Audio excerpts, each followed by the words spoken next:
Imogene, welcome to Spark TV. I'm so thrilled to have you here. Thank you. It's so great to be here.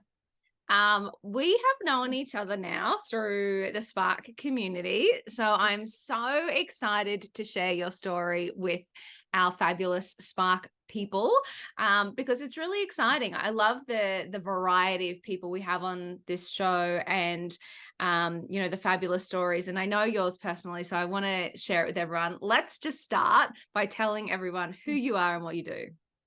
Thank you. Well, my name's Imogene Whittle. I'm a personal stylist, and I'm also the founder and director of Spree With Me. So Spree With Me is a marketplace of personal stylists.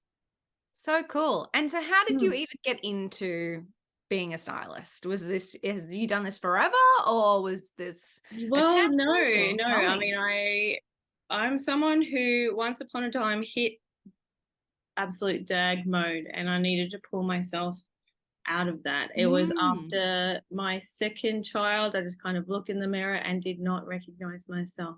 Mm. And kind of rewinding back from that, I've always had a business and arts background.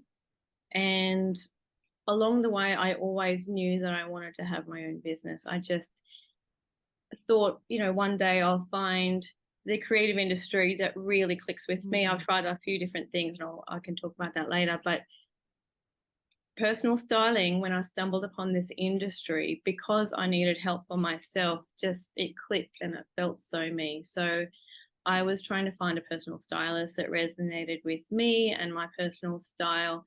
And I found it surprisingly difficult to find Mm. somebody. And I realized that there was huge gaps in the market. And also the more I spoke with personal stylists, the more I realized that there's a way that I can help them in their business too. So yeah, I that's love that. that's the initial background story. Yeah.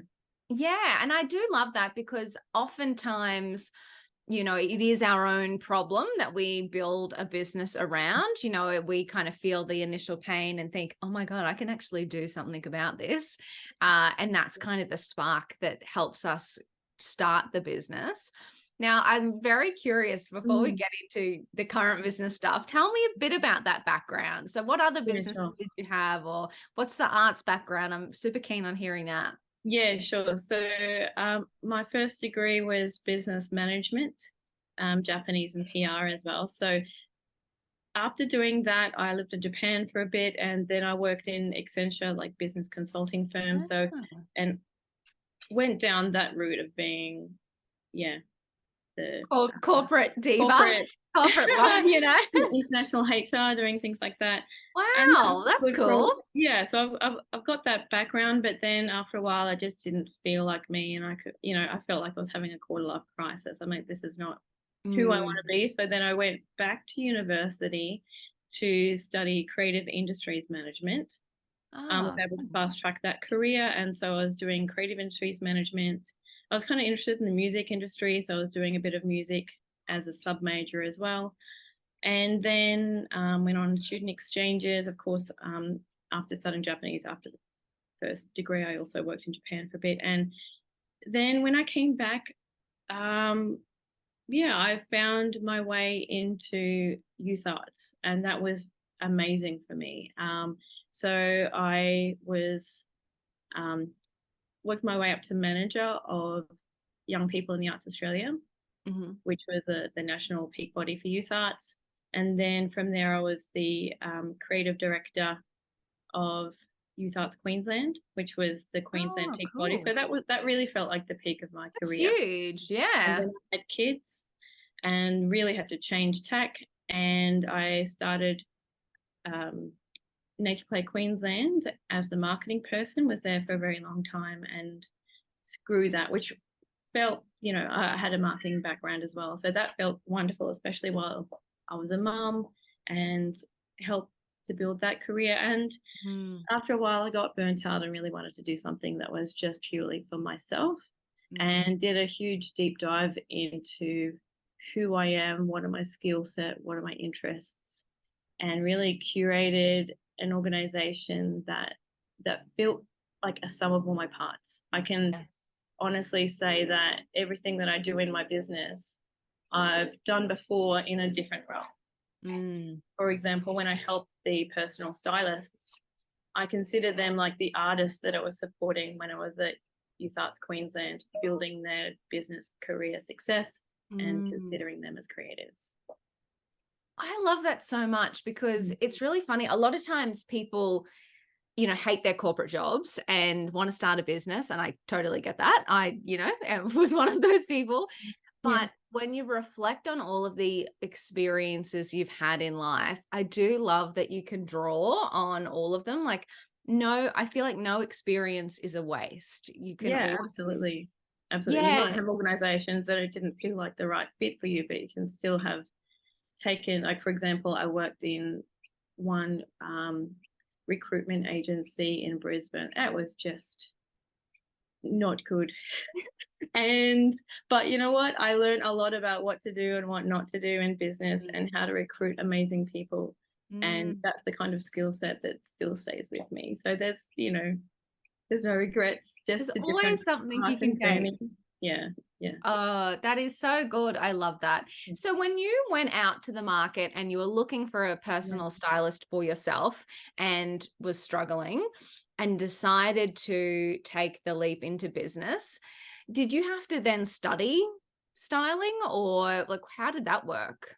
I actually started the business before I was a personal stylist myself. Ah, So I cool. started the business being like, I'm going to be the figurehead. I'm going to get all these amazing stylists and really create a business from a different perspective, from the client perspective, rather Yes. than the traditional perspective that all the other stylists are doing. So Yeah.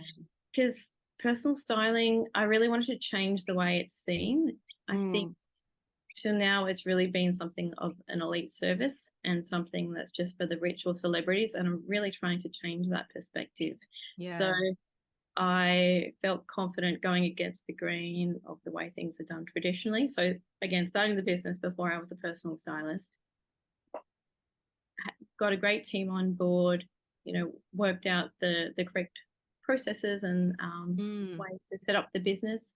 And then during COVID, things were pretty difficult. It was during that yeah. period that I decided to upskill as a stylist myself. And of course, there was things like the language and a few things like that it was just like, I need to do this. I need to be able to do it. And it felt like such an easy fit and such a natural transition for me. And I can honestly say I've come leaps and bounds in such a short time that Mm. it feels very natural to me. And I'm very passionate about helping women now myself.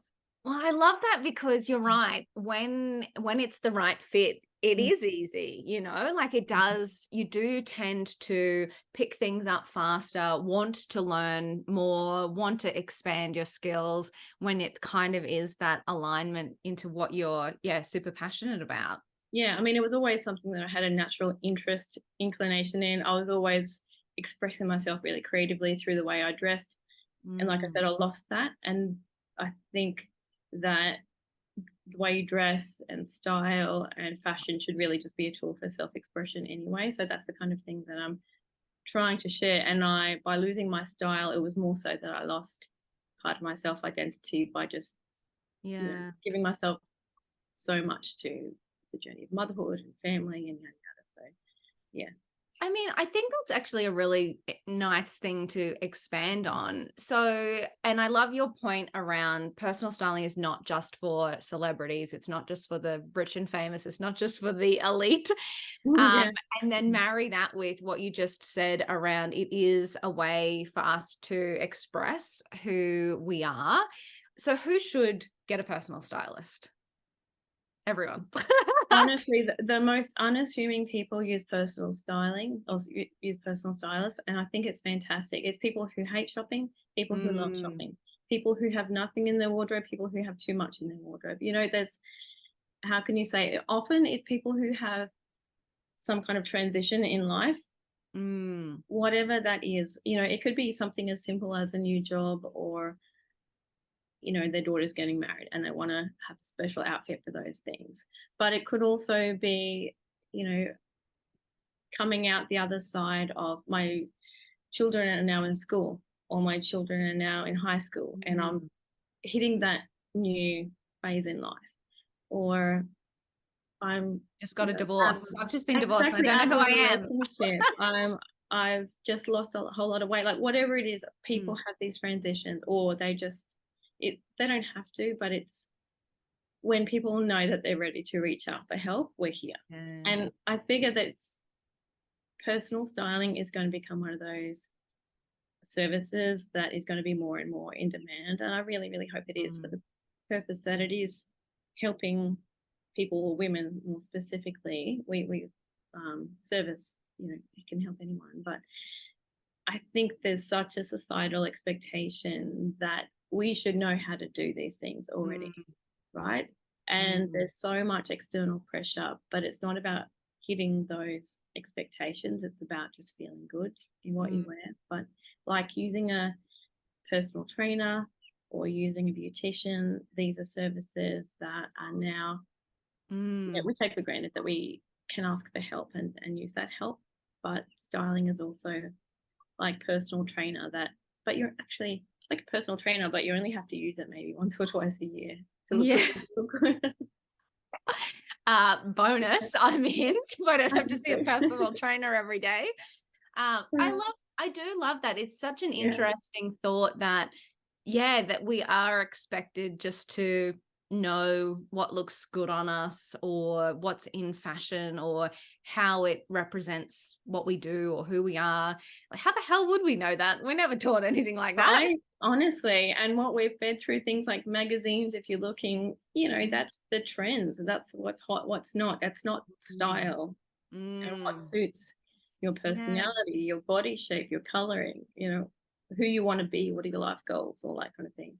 Yeah. Yeah. That's so cool. It sounds like, more than clothes, to Oh, be honest. absolutely, absolutely. I wish, I had a psychology degree now, but I'm Yeah. learning along the way It's to like go. when you get It's so therapy much. from your hairdresser. This is Oh, just exactly. It's so much. And honestly, I just love the stories that I hear from all of the women that I work with and support, and everyone's, yeah, got their own reason for wanting to use a personal stylist, and I love being there for them. And yeah, being in someone's wardrobe or in the change room with them is such an intimate experience, not just because they're getting mm, undressed. It's way more than that. It's about, yeah, yeah. them showing the layers of who they are and what their challenges in life have been. Yeah. I mean, and it's really interesting. So I remember Mm. back in primary school not knowing what Yeah. to wear. Like, Mm. I remember dressing in a certain way, and I used to make clothes. So I'm Yeah. an ex-fashion designer. So I used to make all my own clothes and I Mhm. used to love it. And then I would look at the other girls in, like, they were into like surf wear, and Yeah. I just remember that feeling of, oh my God, I've got to go and buy that because that's what everybody else is wearing. Oh, yeah. Comparisonitis is the worst, isn't it? Totally. I even remember, Yeah. like, oh my God, this is, I don't know, I'm unleashing my soul here. But I remember Yeah. going to like a school fete Mm. and I think someone commented on what I wore. I walked home and I changed Oh, and I no. went, Yeah. I know, like, so, and I'm like, so this isn't just a now issue. This is a problem forever. Like, this happens to women Absolutely. from the moment you get dressed. And you know what? I was so fortunate recently to be invited to speak at a high school, and that was Oh, the first time I'd done that, amazing. and it was so wonderful. The purpose that I was asked to come was to talk about op shopping, which is, I can talk about it later on with you as well, but I think also sharing things like what the style archetypes are, and that there's no one style is not better than another person's style. It's just a tool Mm. for the self-expression. So using, getting those kind of messages early on and being able to share that and create these standards of what's okay and what's not okay with these young girls was just so wonderful. It's so important. I think it's really difficult.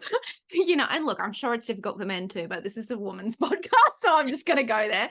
But I Yeah. think like there's just challenges with body image and Mhm. style and identity, and it starts so young. So I think that is so important that you're in there having Yeah. those I've got two young conversations. girls too, so it's Oh I my see you God. at home too. Yeah. Unfortunately, it doesn't end, does it?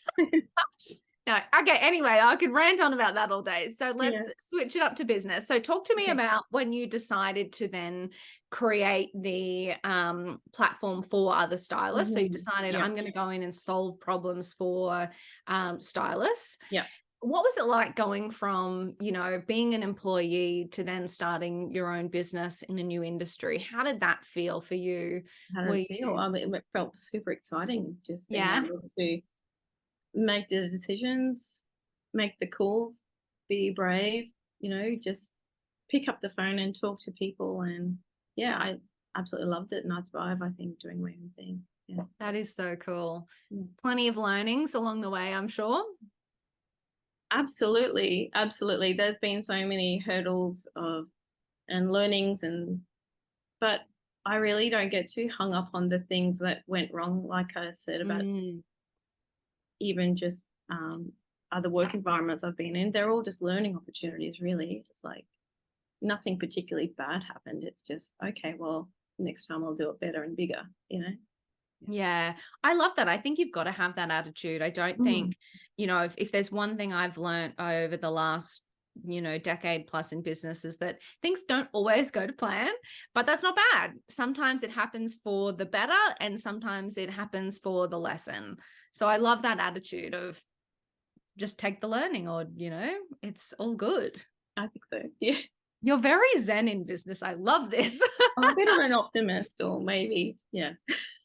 I know. I think that's important. And I think entrepreneurs tend to be overly optimistic, which is, I think you kind of have to be though, like because there are challenges, because you do have to learn constantly. Mhm. Being an optimist is a good thing, I think, in business. Yeah.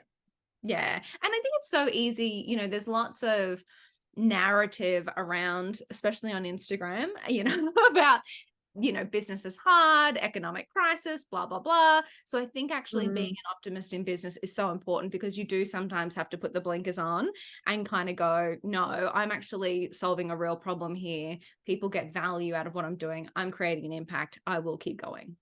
Yeah, absolutely. So Focus good. on what's working. Yeah, and do more of that. Oh my Yeah. God, that should be just the poster for business. Focus on what's working and do more of that. It's Yeah. like I've got a marketing background, and that's what I say to people too. I'm like, the thing is in marketing or business or whatever, you've just got to try a bunch of stuff, figure out Yeah. what works, figure out what doesn't, do more of the stuff that works. Exactly. And I feel like I'm now just getting into that phase of, okay, I know what's working. I know, Mhm.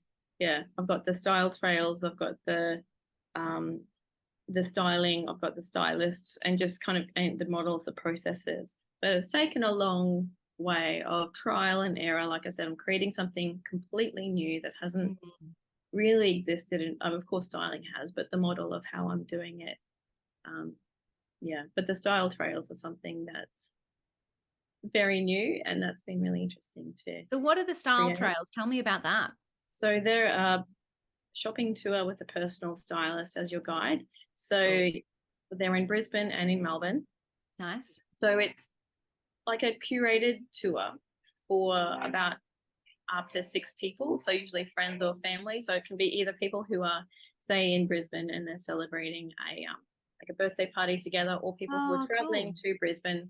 And honestly, like when I travel, I love to explore where the local designers are and Mm. where the like-minded people would shop and go to cafes or restaurants. And I decided to create that experience. So yeah, when I travel, I just was thinking, God, I would love to meet a like-minded person who could just take me out, show me around, show me the kind of things that I'm looking for, have some food and wine, and I Oh, know I'm where to go in. rather I'm than in. right, not getting stuck in the tourist trap. So that's yeah Yes. something I've created, and every tour is curated to the group.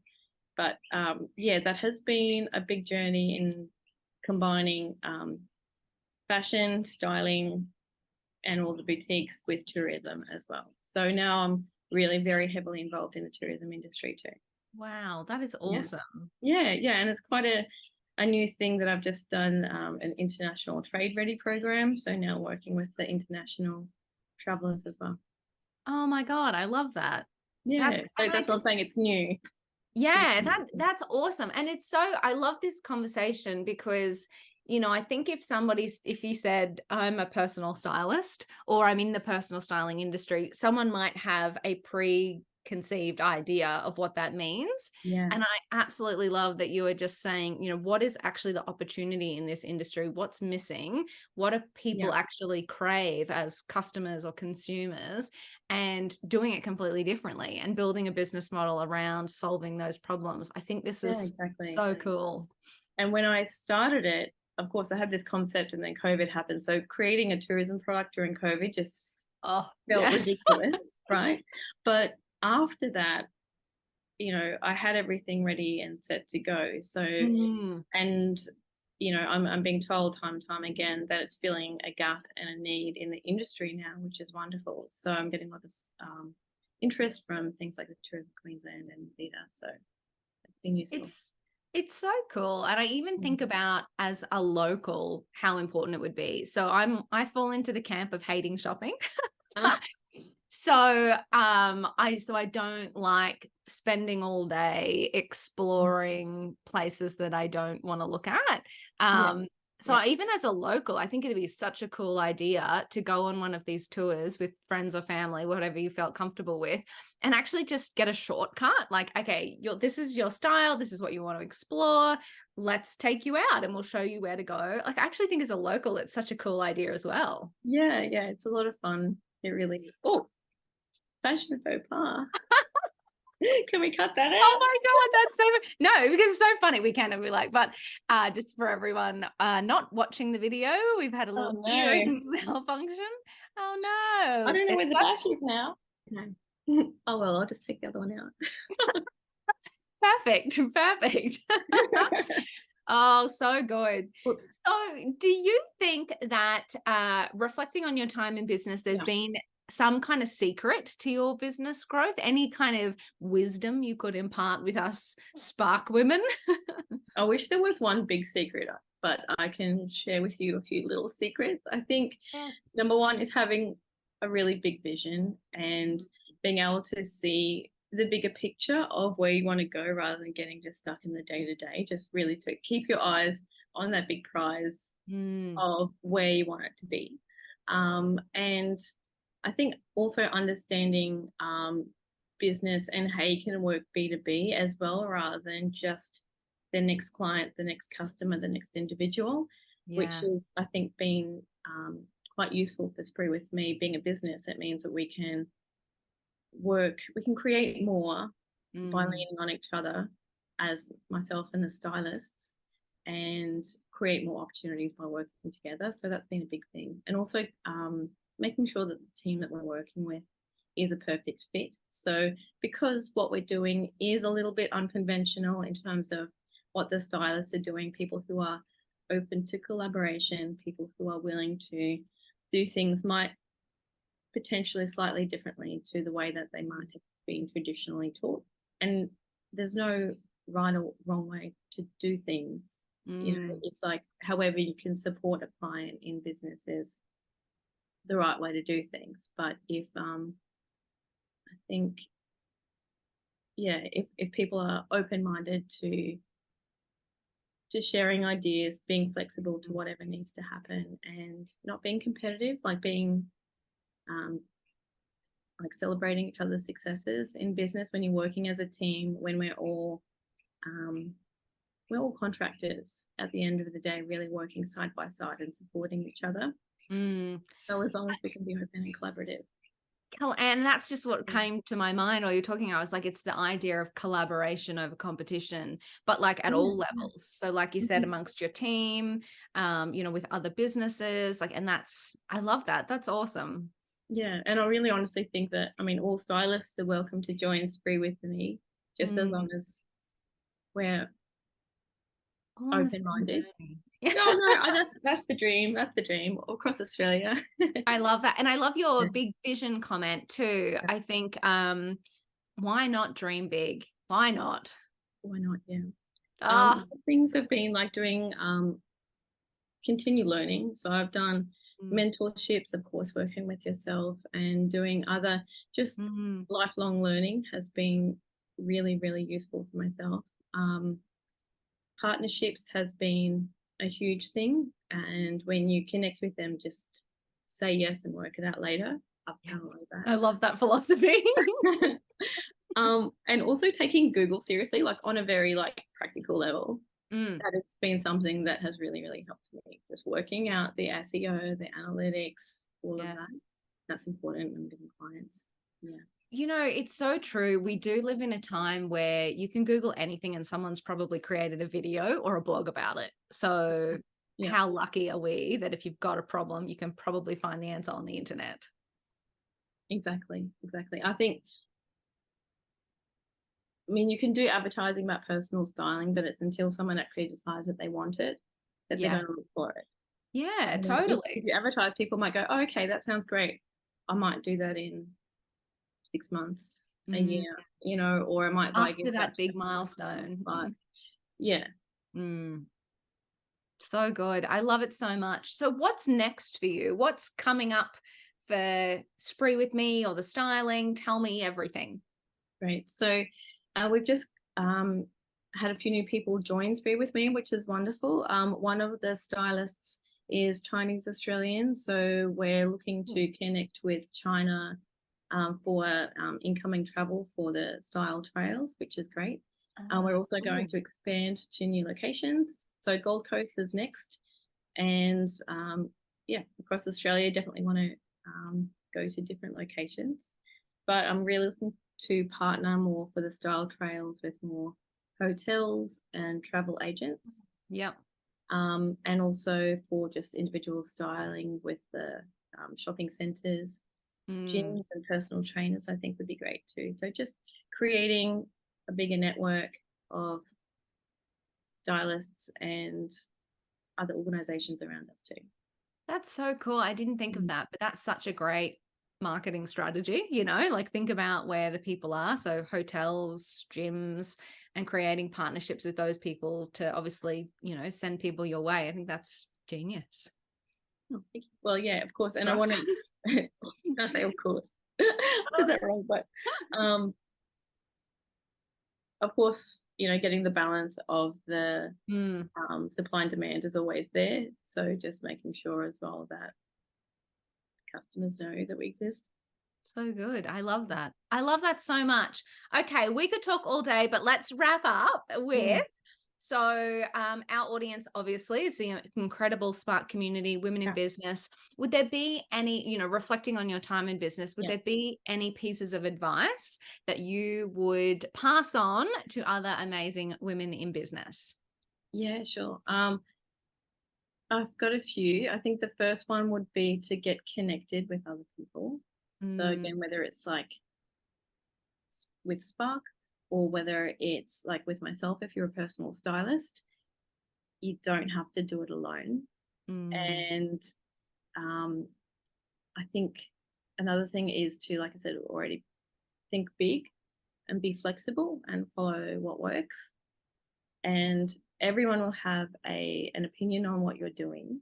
So while it's great to communicate and connect, especially with your team, or everyone else will have an opinion. So just really trust your gut and your own vision and the team vision as well to work towards your goals, because it's easy to get pulled in different directions. One example of that is I've learned recently that it's okay, for example, to be a personal stylist and not have to be an Instagram model at the same time. Like I really just feeling the pressure that I needed to wear all the clothes and be Instagram ready to be able to run my business. And I was like, just because other people are doing that doesn't mean that that's right for me.